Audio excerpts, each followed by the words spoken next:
Assalamualaikum warahmatullahi wabarakatuh. Bismillahirrahmanirrahim. Alhamdulillahirabbil alamin. Bersyukur kepada Allah Subhanahu wa taala dan berselawat kepada Rasulullah sallallahu alaihi wasallam dengan ucapan Allahumma shalli ala sayyidina Muhammad wa ala ali sayyidina Muhammad.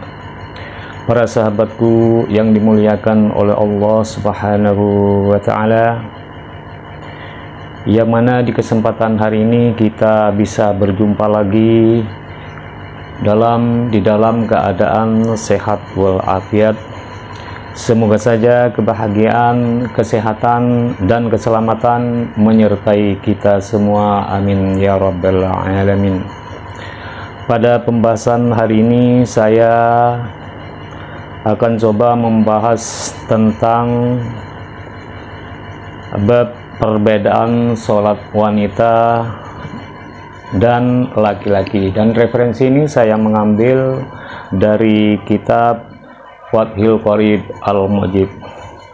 Namun sebelumnya, bagi teman-teman yang baru menemukan channel ini, alangkah baiknya tolong di-subscribe terlebih dahulu dan jangan lupa aktifkan notifikasi loncengnya untuk mendapat video baru dari konten ini. Seperti apa kontennya? Yuk kita ikutin saya terus sampai selesai dan jangan di skip supaya tidak gagal paham.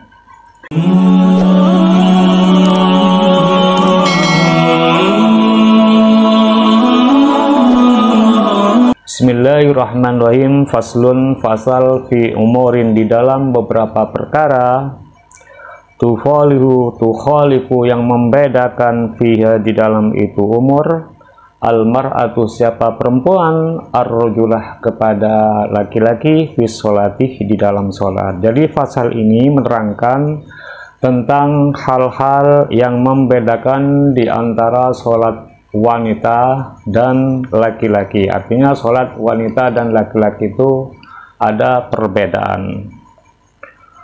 Wadzakarah dan menyebutkan al-musannifu siapa musannif dalikah kepada itu semua, biqaulihi dengan perkataan itu musannif, dan musannif menjelaskan hal tersebut dengan perkataan beliau. Seperti apa perkataannya?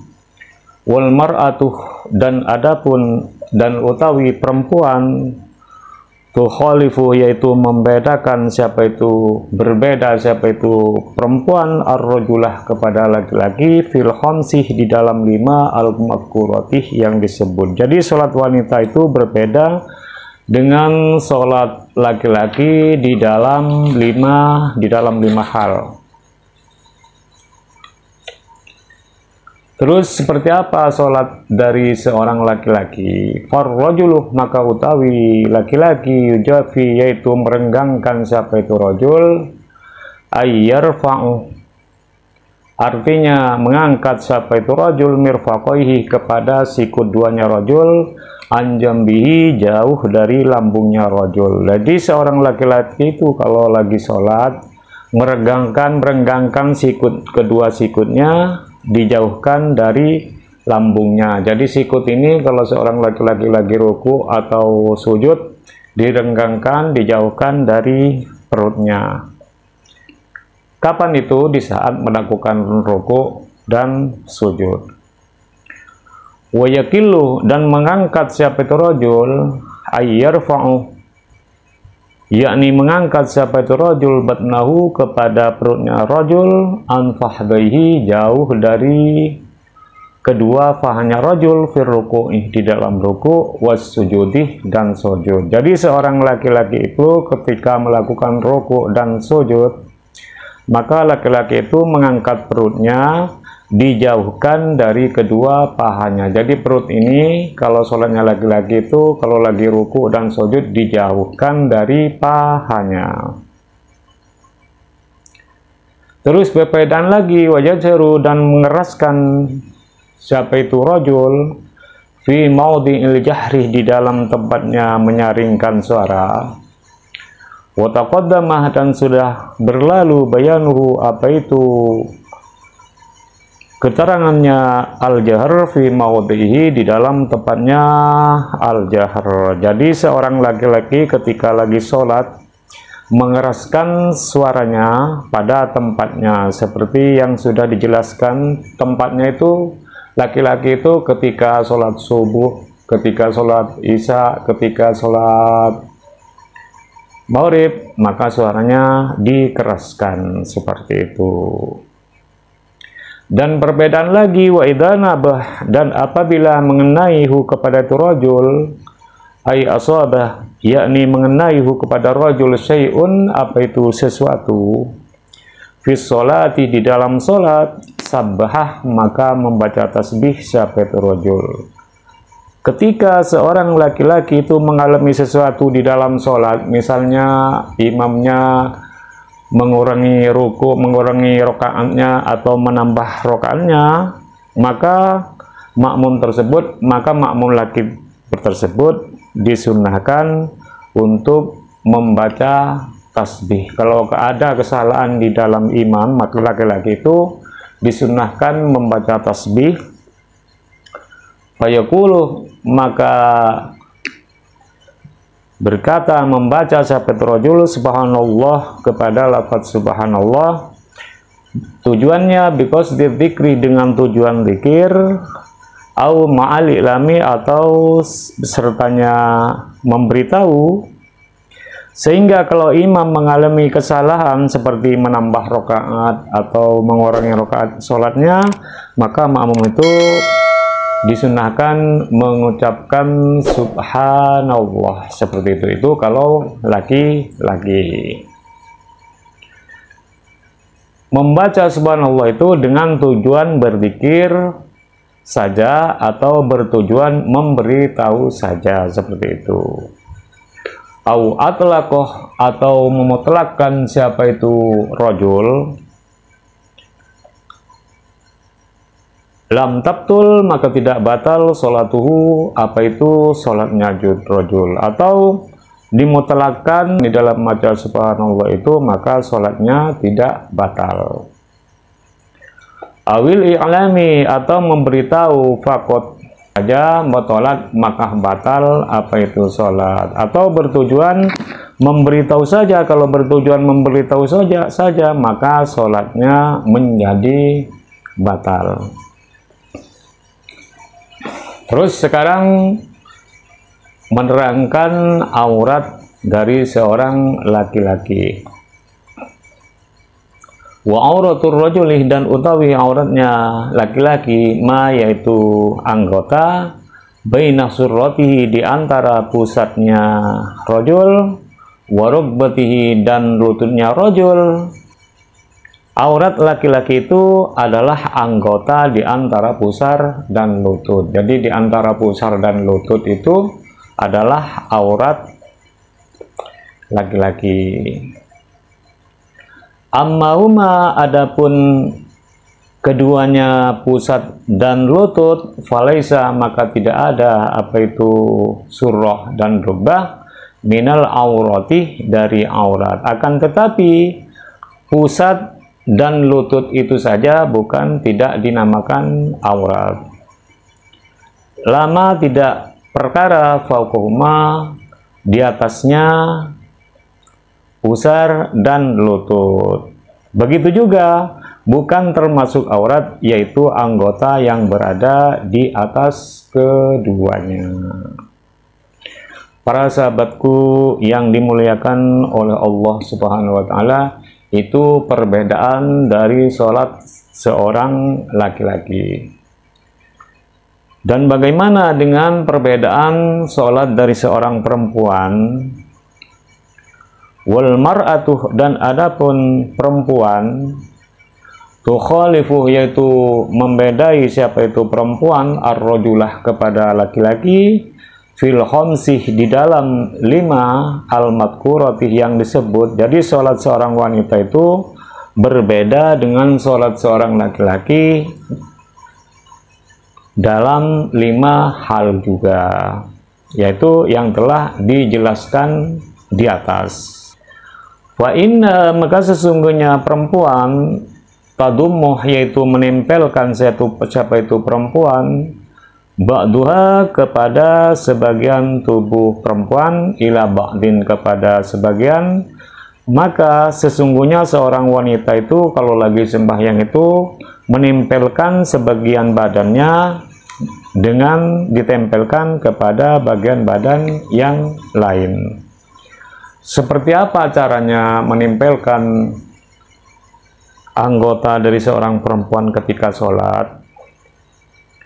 Fatal siku, maka menempelkan siapa itu perempuan, batnaha kepada perut perempuan, bifahdaiha dengan kedua pahanya perempuan, fi ruku'iha di dalam rukunya perempuan, wa sujudiha dan sujudnya perempuan. Bagaimana caranya merapatkan anggota tubuhnya ke pahanya di dalam ruku dan sujud, sehingga perempuan tersebut menempelkan perutnya pada kedua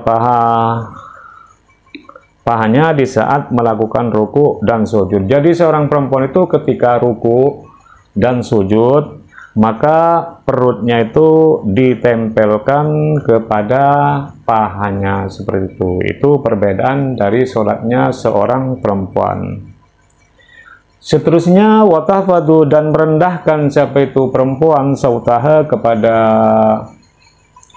suara perempuan, in sholat jika sholat siapa itu perempuan, bihadratir rijali di sisi laki-laki, al ajanibih yang lain. Perempuan itu ketika sholat di dekat laki-laki lain yang bukan muhrim atau yang bukan suaminya, maka suaranya direndahkan, jangan dikeraskan. Kalau sholat di sebelah laki-laki yang bukan muhrim seperti itu.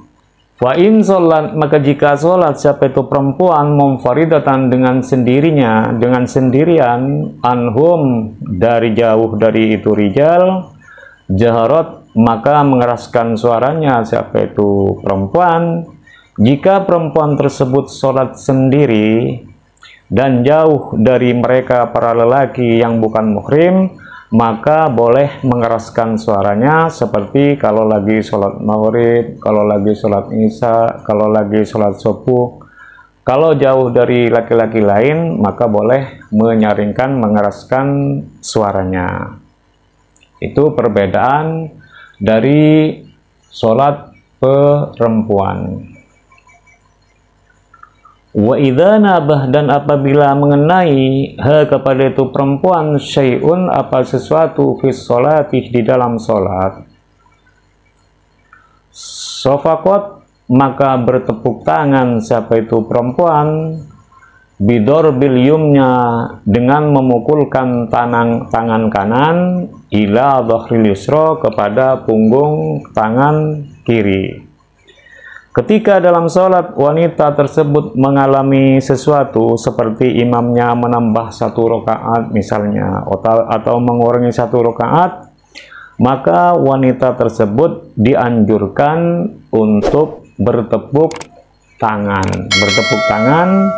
dengan memukulkan telapak tangan ditepukkan ke punggung telapak tangan yang kiri. Misalkan ada imam menambah 1 rakaat atau menambah rakaat atau mengurangi rakaat, maka kewajiban perempuan itu kalau seperti itu disunahkan bertepuk tangan seperti ini, bukan bertepuk tangan seperti ini.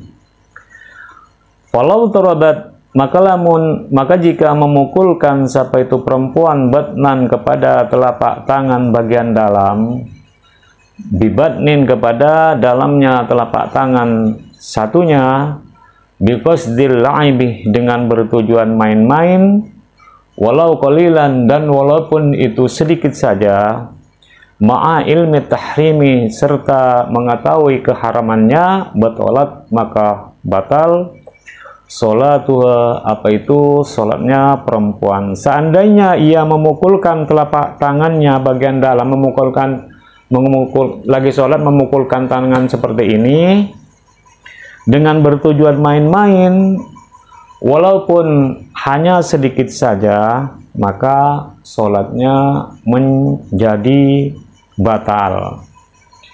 Maka hal itulah yang perlu diperhatikan oleh para laki-laki atau bagi para perempuan.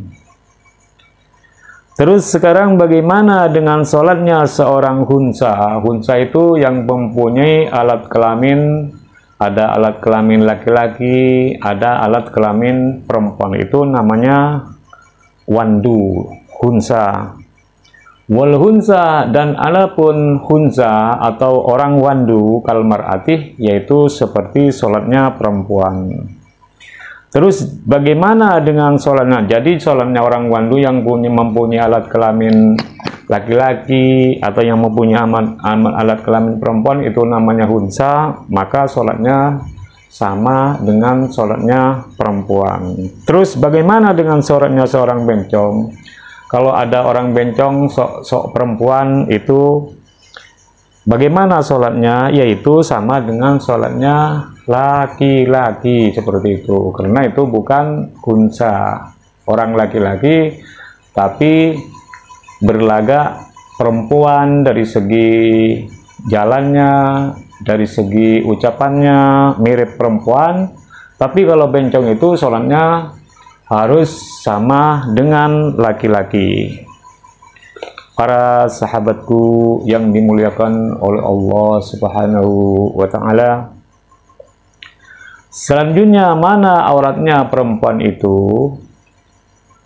Sekarang menerangkan aurat dari seorang perempuan merdeka. Wa jami'u badanil mar'ati, dan utawi semua badan perempuan al-hurratih yang merdeka, auratun, yaitu dinamakan aurat. Jadi semua tubuh dari wanita itu disebut aurat. Illa wajah, kecuali mukanya perempuan, wa kaffaiha, dan kedua telapak tangannya kedua perempuan. Wahadi, dan itu semua tubuh perempuan, auratuha, yaitu auratnya perempuan fi sholati, di dalam sholat. Jadi semua tubuh perempuan itu adalah dinamakan aurat, kecuali wajah dan kedua telapak tangannya itu bukan aurat. Dan seluruh tubuh perempuan itu adalah, dan itu semua adalah aurat di dalam sholat, kecuali muka dan kedua telapak tangannya. Terus bagaimana aurat perempuan ketika di luar sholat, ketika tidak sholat? Amma kharijus sholati, adapun utawi di luar sholat, fa'auratuha, maka utawi auratnya perempuan, jami'u amaniha, jami'u badaniha, yaitu semua tubuhnya perempuan. Jadi kalau aurat perempuan di luar sholat, yaitu seluruh tubuh perempuan, itu namanya aurat di luar sholat. Kalau di dalam sholat, yang semua tubuhnya kecuali muka dan kedua telapak tangannya di dalam sholat. Adapun di luar sholat, aurat perempuan itu semua tubuhnya. Terus sekarang bagaimana dengan aurat budak perempuan? Wal amatu, dan utawi budak perempuan, utawi auratnya budak perempuan karrojulih, yaitu seperti laki-laki, seperti orang laki, fis sholati, di dalam sholat, fatakunuh, maka ada auratuha, apa itu auratnya amat, ma, yaitu anggota, baina syurratiha, di antara pusarnya amat, warukbatiha, dan lututnya amat. Jadi amat itu auratnya sama dengan auratnya laki-laki di dalam sholat. Maka semua anggota di antara pusar dan lutut itu adalah disebut aurat.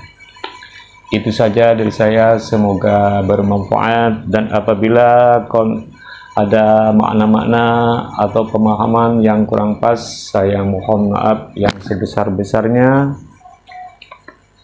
Jadi kesimpulannya dari konten ini, perbedaan sholat seorang wanita dan laki-laki. Artinya sholat wanita berbeda dengan sholat laki-laki dalam 5 hal, dalam 5 perkara yang sudah disebutkan di atas. Dan apabila konten ini sangat bermanfaat, silahkan di like, comment, share, and subscribe, dan dibagikan kepada semua teman-teman yang lain supaya dapat manfaatnya juga. Dan doa terbaik dari saya, semoga Allah mengampuni dosa-dosa kita, semoga Allah memberkahi umur kita, semoga Allah menjaga iman kita, dan semoga kita dijadikan orang yang husnul khotimah. Amin ya rabbal alamin. Harapan saya, kalau ada saran dan masukan silahkan ditulis di kolom komentar yang sudah tersedia. Insya Allah apa yang kita lakukan akan menjadi amal baik untuk kita. Ihdinas siratal mustaqim, wabillahi wattaufiq wal hidayah wal ridha wal inayah wal afu minkum. Assalamualaikum warahmatullahi wabarakatuh.